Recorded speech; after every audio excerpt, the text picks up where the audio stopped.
Hello दोस्तों, स्वागत करते हैं आप सभी का आपके अपने यूट्यूब चैनल जैकपुर पे। आज के इस वीडियो में हम लोग क्लास 9 का गणित का सेट 5 करने वाले हैं।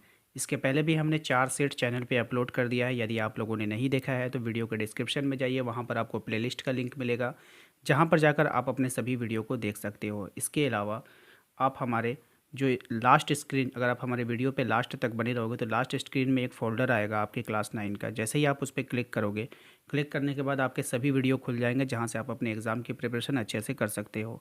तो चलिए स्टार्ट करते हैं। यदि आप हमारे चैनल पे पहली बार आए तो सब्सक्राइब कर लेना, बेल आइकन को प्रेस कीजिएगा, ऑल लिखा आएगा, ऑल पे ज़रूर से ज़रूर क्लिक कीजिएगा। अगर आप उसको नहीं करते हो तो फिर आपको किसी भी वीडियो का नोटिफिकेशन नहीं जाएगा।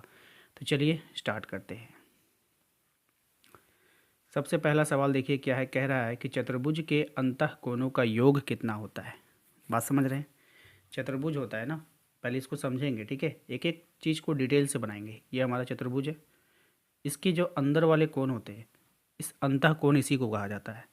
तो कह रहा है चतुर्भुज के जो अंतः कोण होता है, यानी इन सभी, मान लो ये कोण 1 है, ये कोण 2 है, ये कोण 3 है, ये कोण 4 है, इन सभी को जोड़, इन सभी का जोड़ क्या होगा आपको बताना है। तो वो होता है हमारा 360। ऑप्शन नंबर डी इसका सही जवाब हो जाएगा, ठीक है। नेक्स्ट देखो क्या है सवाल, इसी से रिलेटेड है। कह रहा है कि एक चतुर्भुज है, उसके 3 कोण आपको दे दिया है। एक है 75, एक है 90 और फिर है एक 75। इसका चौथा कोण क्या होगा? इसका मतलब आप समझ लो, जैसे मान लो कि एक चतुर्भुज है, यहाँ पे उसका एक कोण यहाँ है, एक कोण यहाँ है, एक कोण यहाँ है, एक कोण यहाँ है।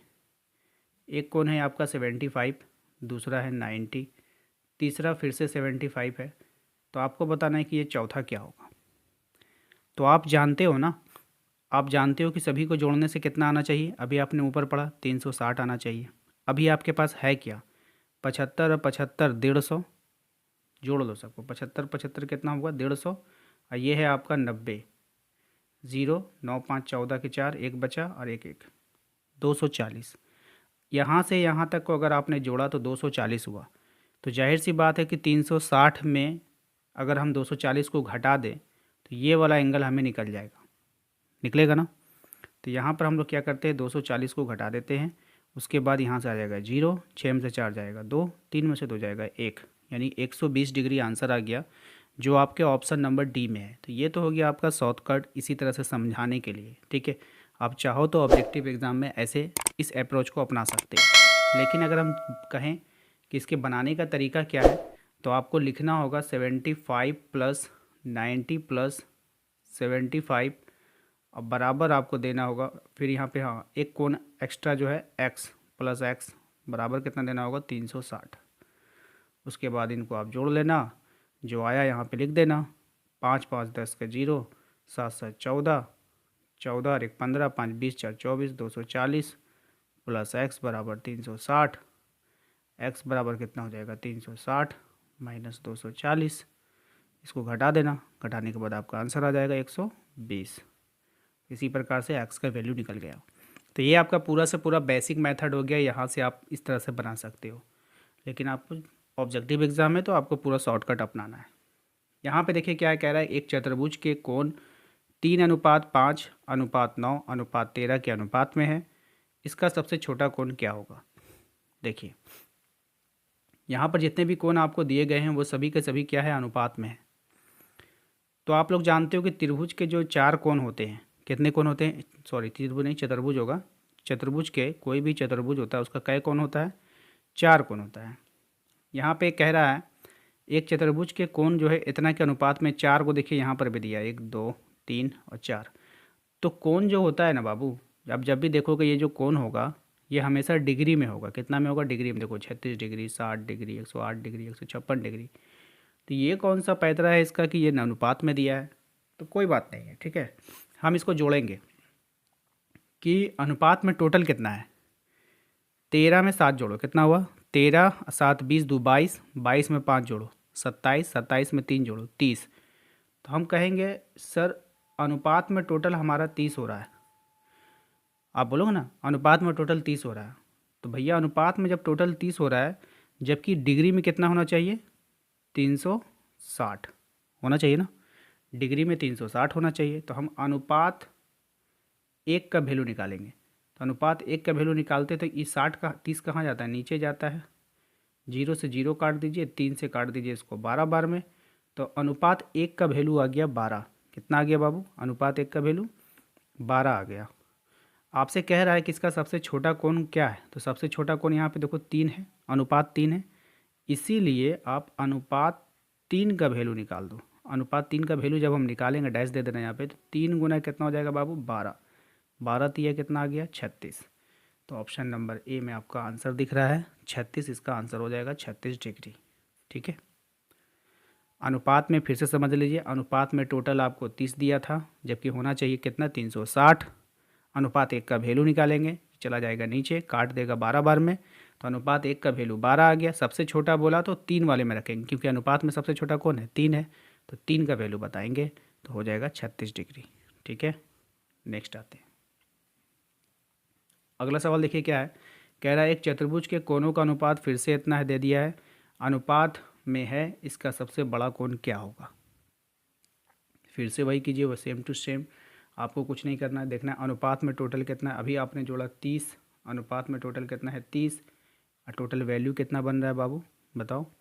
13 7 20 2 22 5 27 3 30 हो गया, और होना चाहिए कितना डिग्री में, 360 डिग्री। आपने कहा कि अनुपात में 330 होगा, हमने कह रहे नहीं नहीं, अनुपात में नहीं होता है, कितना में होता है बाबू, डिग्री में होता है 360। तो इसी अनुपात 30 का वैल्यू जो है टोटल 360 शो कर रहा है। ठीक है, बात समझ रहे हो। टोटल कितना होता है, चारों को जोड़ने से 360 होना नहीं चाहिए, तो चारों को जोड़ रहे तो मेरा 30 आ रहा है, तो इस 30 का वैल्यू कितना हो गया, 360 के बराबर हुआ ना। चलिए समझ गए। अब हमें अनुपात 1 का वैल्यू निकालेंगे, तो हो जाएगा 360 बटा 30। अब इसको आप काट दो यहाँ पे, ठीक है, इसको आप काट दो, काटोगे तो आपका आ जाएगा 12 डिग्री। ठीक है, यहाँ पे 12 डिग्री शो कर रहा है 1 का वैल्यू। आपसे बोला है इसका सबसे बड़ा कोण क्या होगा, तो सबसे बड़ा यहाँ पे 13 है, इसीलिए अनुपात 13 का वैल्यू आप निकाल दो, कितना हो जाएगा, 12 गुना 13। तो जैसे ही आप 12 गुना 13 करोगे, तो देख लो यहाँ पे, देखो इसको पकड़ने का तरीका। अब आप लोग इसको गुना करोगे, हम लोग क्या करते हैं, गुना नहीं करते हैं। देखो जब भी यहाँ पे 3 है या 12 है, आप कभी भी इसको कैसे लिखोगे, 13 ऊपर लिखोगे, 12 नीचे लिखोगे, गुना करोगे तो 2 तिया कितना हो गया, 6। तो हर हालत में इकाई का अंक 6 होना चाहिए। तो मैंने देख लिया कहाँ पे इकाई का अंक 6 भैया, एक यहाँ है और एक यहाँ है, तो ये तो सबसे छोटा है, तो यही सबसे बड़ा होगा, यही आंसर हो जाएगा।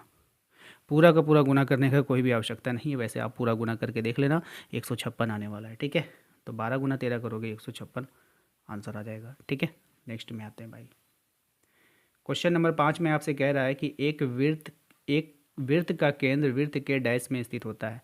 तो देखो ये जो वृत्त है आपका, ठीक है, ये जो वृत्त है, इसको ध्यान से देखो आप, ये वृत्त है। ठीक है, तो वृत्त का जो केंद्र होता है ना, वृत्त का जो केंद्र होता है बाबू, वो कहाँ होता है, इसके सेंटर में होता है। ठीक है, जिसको हिंदी में हम लोग अभियंतर बोलते हैं। क्या बोलते हैं, अभियंतर। क्या बोलते हैं, अभियंतर बोलते हैं। इसीलिए जो इसका सही आंसर होने वाला है वो आपका ऑप्शन नंबर ए होने वाला है, ऑप्शन नंबर बी होगा, जो अभियंतर में होता है। ठीक है, नेक्स्ट सवाल पे आते हैं भाई। कह रहा है कि वृत्त की सबसे बड़ी जीवा वृत्त का क्या होता है। तो वृत्त की जो सबसे बड़ी जीवा होती है, ये काफ़ी बार फेमस क्वेश्चन है, बहुत बार पूछता है, याद रखिएगा। जो वृत्त की सबसे बड़ी जीवा होती है ना, तो जीवा क्या होता है, एक सिरे से दूसरे सिरे को मिलाने वाली रेखा। देखो ये जीवा है, ये भी जीवा है, ये भी जीवा है, ये भी जीवा है। अब यहाँ से इसको मिला दिए, तो इसमें सबसे बड़ा रेखा कौन है, ये है।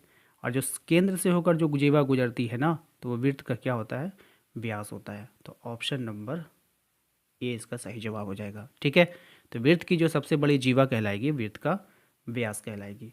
नेक्स्ट सवाल देखिए क्या है, कह रहा है कि एक चाप डैश होता है जब इसके सिरे का व्यास के सिरे हों। ठीक है, तो ये हो जाएगा आपका अर्धवृत्त।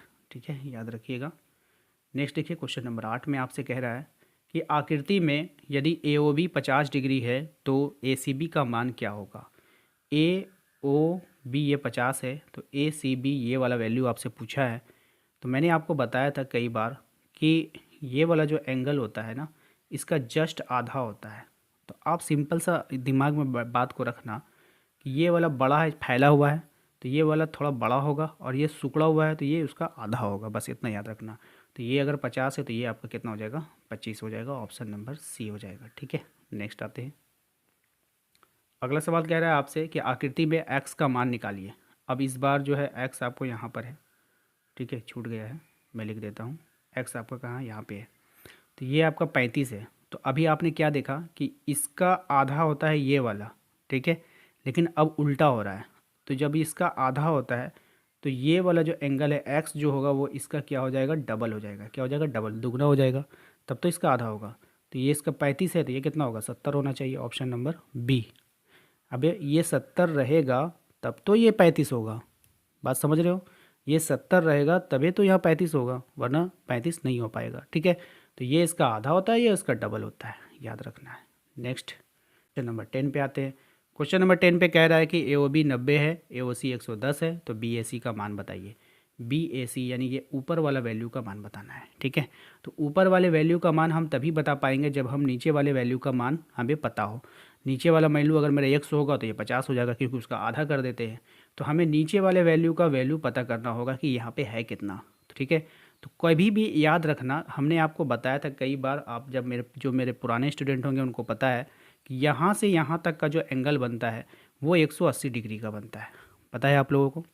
ठीक है, तो बाबू अगर हम इसका अपोजिट बोले कि बाबू नीचे से यहाँ तक कितना बनेगा, तो भी आप बोलोगे 180 बनेगा। तो इन दोनों को सटा दो। ठीक है, इन दोनों को ऐसे सटा दो, तो 180 ऊपर बना, 180 नीचे बना, टोटल कितना बन गया, 60।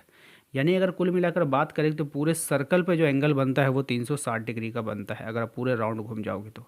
ठीक है, तो यहाँ पर अगर हम देखें तो यहाँ से यहाँ 90, यहाँ से यहाँ 110, अगर यहाँ से यहाँ मिला दे तो सब मिला करके एरिया 360 का बनना चाहिए। ठीक है, बनना चाहिए। तो यहाँ पर हम देखो, अगर हम लिखना चाहते हैं, यहाँ पर जो है 110 और 190 कितना हो गया, सॉरी 90 टोटल हो गया 200। तो यहाँ पे कितना होगा, ये 200 होना चाहिए, टोटल 360 होना चाहिए, कितना 360। तो 200 उसमें माइनस कर दो, तो जो बचेगा वो यहीं का एरिया बचेगा। तो यहाँ पे आप जैसे ही 200 माइनस करोगे तो आ जाएगा 160। तो यहाँ पे आपका वैल्यू आ गया 160। जब ये वैल्यू आपका 160 हो गया तो ऊपर वाला वैल्यू कितना होता है, आधा या डबल, तो आप कहोगे आधा। तो ऊपर वाला जो वैल्यू आ जाएगा आपका वो 80 डिग्री आ जाएगा। ऑप्शन नंबर ए इसका आंसर हो जाएगा। ठीक है, तो उम्मीद करते हैं कि आप लोगों को समझ में आ गया है। अब आते हैं, आपको एक होमवर्क देते हैं, इस वाले को आप लोग को आंसर कमेंट बॉक्स में टाइप करके देना है। ठीक है, यहाँ पे कह रहा है कि फाइंड द एक्स, आपको ये ऊपर वाला का वैल्यू बताना है। सारे ऑप्शन आपके सामने हैं। ठीक है, तो आप इसका आंसर कमेंट बॉक्स में टाइप करके दोगे। एंड वीडियो अच्छा लगा है तो वीडियो को लाइक करना है, चैनल पे यदि पहली बार आए तो सब्सक्राइब करके बेल आइकन को प्रेस कर लीजिएगा, ताकि आने वाली हर एक वीडियो का नोटिफिकेशन आपके मोबाइल पर चला जाए। मिलते हैं अगले वीडियो में। Thank you.